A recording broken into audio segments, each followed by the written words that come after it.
In diesem Video sind wir in Samarkand unterwegs. Die Stadt ist bekannt für ihre vielen Moscheen und Mausoleen und liegt an der Seidenstraße, der antiken Handelsroute, die China mit dem Mittelmeer verband. Hier wohnen ca. 1,5 Million Menschen. Was wir alles erleben, seht ihr in diesem Video.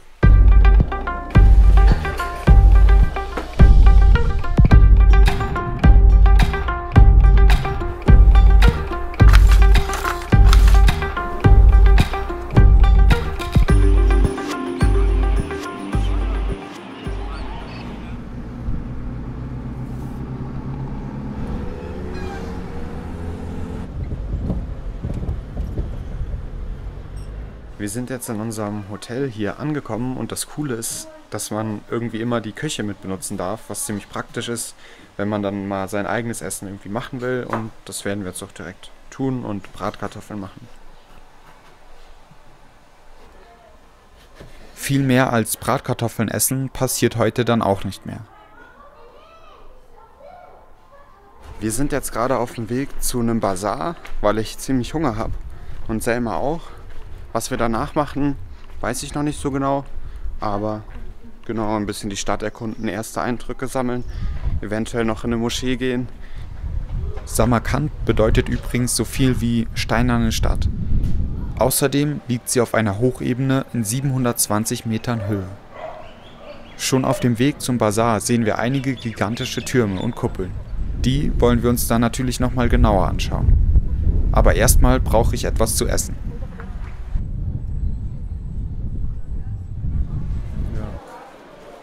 Auf den Basaren in Usbekistan muss man deutlich mehr verhandeln als in Kirgisistan. So ganz haben wir das noch nicht verinnerlicht und wir zahlen meistens deutlich mehr, als es normal ist.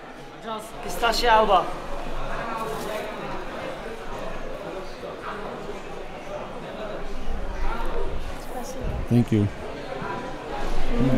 Das ist geil. Das will ich Pistache, Almande, Noir, Sen, Halba, very good. Das will ich haben. Und das. Und davon ein paar. Es ist ultra lecker. Hä? Wofür? Und dann noch ein paar von den Nüssen. Oh mein Gott, das ist gut. Das ist so lecker.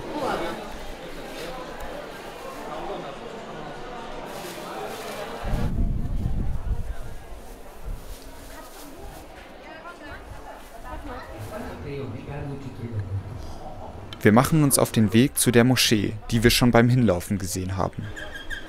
Die Bibi Khanum Moschee gehört zu den bedeutendsten Sehenswürdigkeiten von Samarkand. Im 15. Jahrhundert war sie einer der größten und prächtigsten Moscheen der islamischen Welt. Wie die meisten historischen Gebäude hier wurde auch sie teils restauriert, da Wind, Wetter, Erdbeben und Materialplünderungen sie zu einer Ruine machten.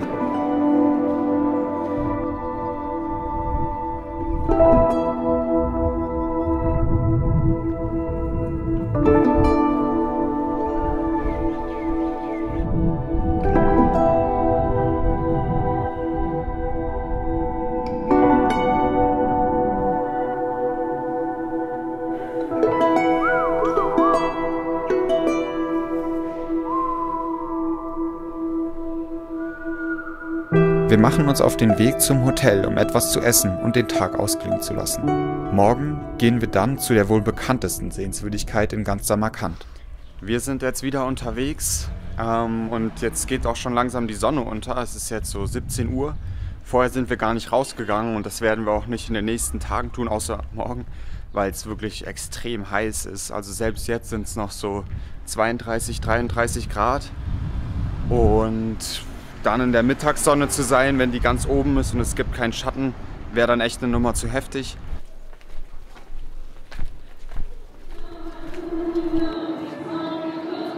Wir spazieren etwas durch die Stadt und machen uns dann auf dem Weg zu einer der prächtigsten Plätze Mittelasiens, dem Registan. Er ist das Herz des antiken Samarkands. Auf dem Gelände befinden sich 3 Medresen, welche früher als Koranschulen dienten. Solche gigantischen Gebäude mit so vielen Details haben wir noch nie gesehen und wir sind ziemlich fasziniert davon.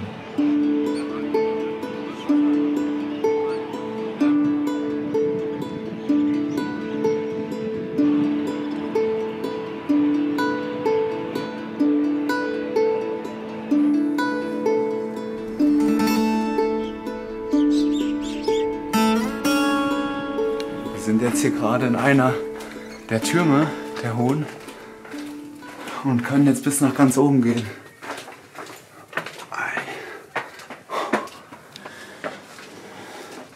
Ich bin mal richtig gespannt, wie das von da oben aussieht. Weil man darf ja auch keine Drohnen fliegen, beziehungsweise die gar nicht einführen. Und da muss man halt selbst hoch.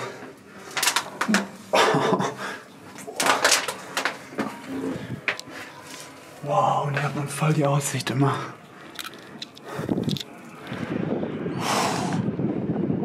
Wow.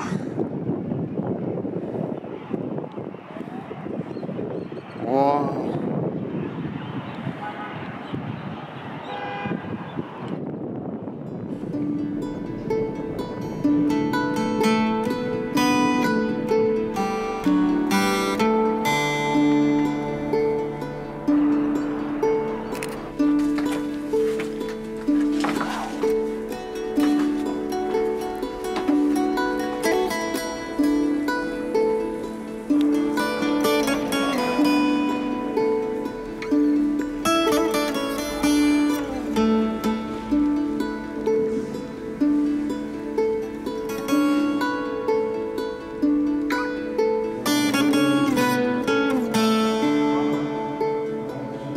Jeden Abend gibt es hier eine Lightshow und die historische Stadt wimmelt nur so von Touristen.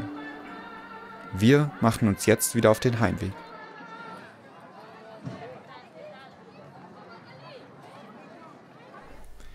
Wir machen uns jetzt gleich auf den Weg nach Urgut. Das ist eine Kleinstadt, die ist hier so circa 50 Minuten mit dem Auto entfernt. Und da gibt es den größten Basar in ganz Usbekistan. Das könnte also ziemlich spannend werden. Und es gibt Berge, was in Usbekistan eher selten ist.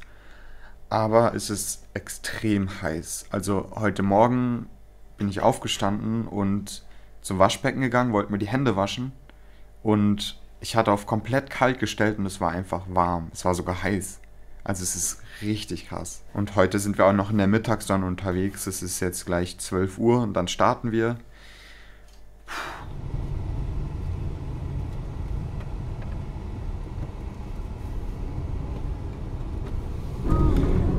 Wir wissen nicht so genau, wo es jetzt hingeht für uns, weil der Fahrer auch kein Englisch spricht. Und der von dem Gasthaus bzw. Hotel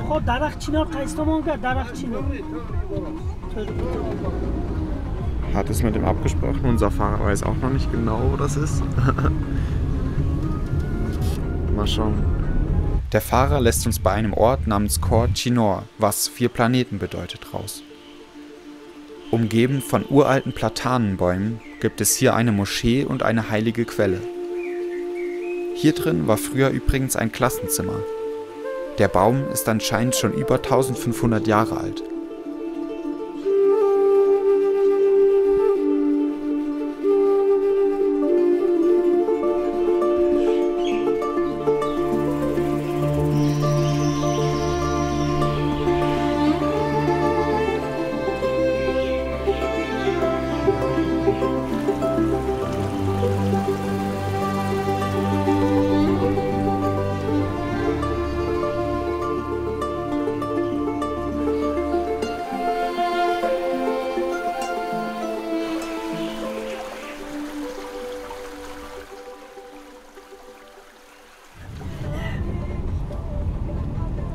Wir sind jetzt wieder unterwegs und gestern hatte ich dann gar nichts mehr gefilmt, weil alles ein bisschen nach hinten losgegangen ist.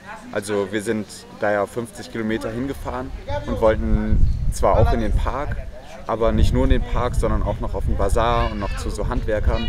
Allerdings konnten wir uns nicht verständigen mit dem Fahrer und dann sind wir wieder in Samarkand gelandet. Und da wir eigentlich andere Pläne hatten, war das dann vielleicht ein bisschen enttäuschend oder so, weil wir halt einfach nicht reden konnten mit ihm und ihm nicht sagen konnten, was wir genau wollten. Und er hat uns nicht verstanden, er war dort auch selbst noch nicht.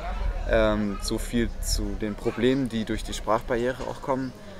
Naja, aber jetzt sind wir wieder unterwegs und werden bestimmt heute auch noch die eine oder andere schöne Sache sehen. Eifer des Gefechts haben wir schon angefangen zu essen, aber es ist einfach richtig gut und alles vegetarisch heute.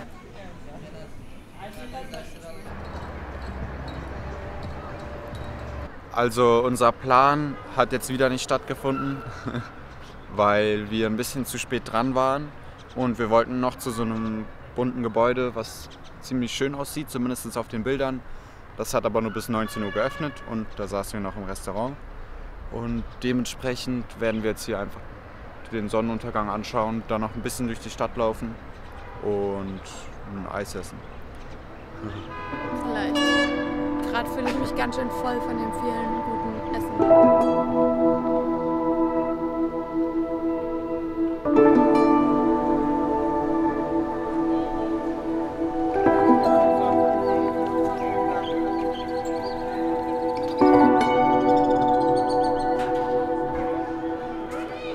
Morgen fahren wir dann schon wieder in die nächste Stadt. Also nochmal erholsam schlafen, um fit für morgen zu sein. Dachten wir zumindest. Mitten in der Nacht springt Selma auf einmal auf mit einem starken stechenden Schmerz in der Seite. Ähnlich wie ein Wespenstich, nur noch viel schlimmer. Der Skorpion ist zwar giftig, aber zum Glück nicht lebensgefährlich. Selma spürt den Schmerz noch sehr stark, aber da es mitten in der Nacht ist, müssten wir nochmal schlafen. Wie gut wir mit dem Wissen schlafen können, dass ein Skorpion in unserem Bett ist, könnt ihr euch ja denken. Im nächsten Video. Neben meinem Rucksack eine Kakerlake gefunden und dann habe ich auch noch im Bad wieder eine entdeckt.